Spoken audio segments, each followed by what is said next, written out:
Зохиолч Бэлгүүн Шивнээд уулын нууц. 100 цагийн нэгэн нартай өдөр зориг, Саран хоёр өвөөгийнхөө хуучин байшингийн дээврийн хонглыг цэвэрлэж байгаад тоос шороонд дарагдсан нэгэн хайрцаг олжээ. Хайрцгийг нээж үзтэл дотор нь маш хуучин, зарим хэсэг нь урагдсан боловч маш сонирхолтой газрын зураг байв. Зураг дээр Шивнээд уулын нууц Эрдэнэ гэж бичсэн байлаа. Тэр хоёр бие рүүгээ харан инээмсэглэж, энэ зуны хамгийн том адал явдалтаа гаргахаар шийдэв. Тэр хоёр газрын зургийн дагуу алхсаар хотын захад байдаг Шивнээд ойн ирмэгт ирлээ. Энэ ойн Ердийн ойгоос тис өөр байв. Моддын навчис нь гүн нил ягаан өнгөтэй бөгөөд сал хүлээх бүрт зөөлөн хөгжим ившиглэх шиг шивнэлдэх ажээ.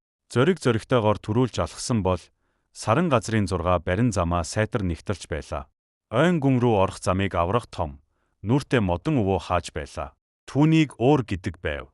Уур нүдэ нээгээд хэрв та нар энэ ойгоор нэвтрхийг хүсвэл намайг заавал инээлгэх ёстой. Би 100 жил инээгээгүй тул маш их уцаартай байна гэж хүрхрэн хэлв. Зориг хамгийн түрүүнд гараад өөрийн мэдих хамгийн хөгжилтэй алиалагчийн үзүүлбэрийг үзүүлж эхэллээ. Гэвч модон өвөө уур огтхон ч инээсэнгүй. Харин ч бүр илүү их ярвав. Тэгтэл саран урагш гарч ирээд өвөөгийнхөө ярьж өгдөг байсан нэгэн сонирхолтой онцгой тааврыг асуужээ.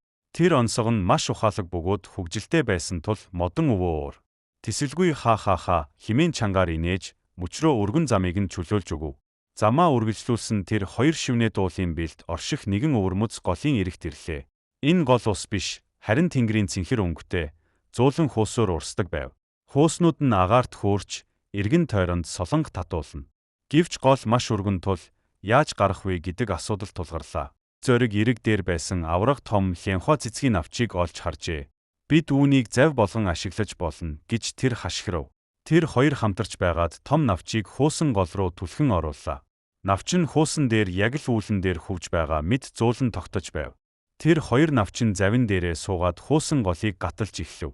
Хууснууд тэдний хажуугаар зөөлөн шүргэж, инээдтэй чимээ гаргана.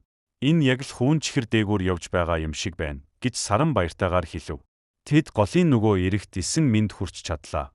Эцэст нь тэд Шивнээд уулын оройд байх нууцлаг агуйн үүдэнд ирлээ. Агуйн амнаас алтлаг шаргалт туяа тасралтгүй цацарч байв. Бид Эрдэнэсээ оллоо гэж цэцгэрийг хилээд агуй руу яаран орлоо. Саран түүний араас болгоомжтойхон дагав.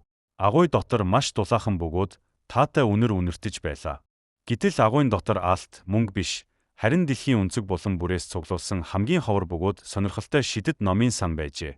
Номнууд нь агаарт зөөлөн хөвж, өөрсдөө хуудсан эргэж байв. Эдгээр нь зүгээр нэг ном биш, харин унших бүрт дотор нь орж амьдарч болдог амьд түүхүүд байлаа. Зориг саран хоёр хамгийн гоё зургуудтай нэгэн номыг аваад гэртээ харахаар шийджээ.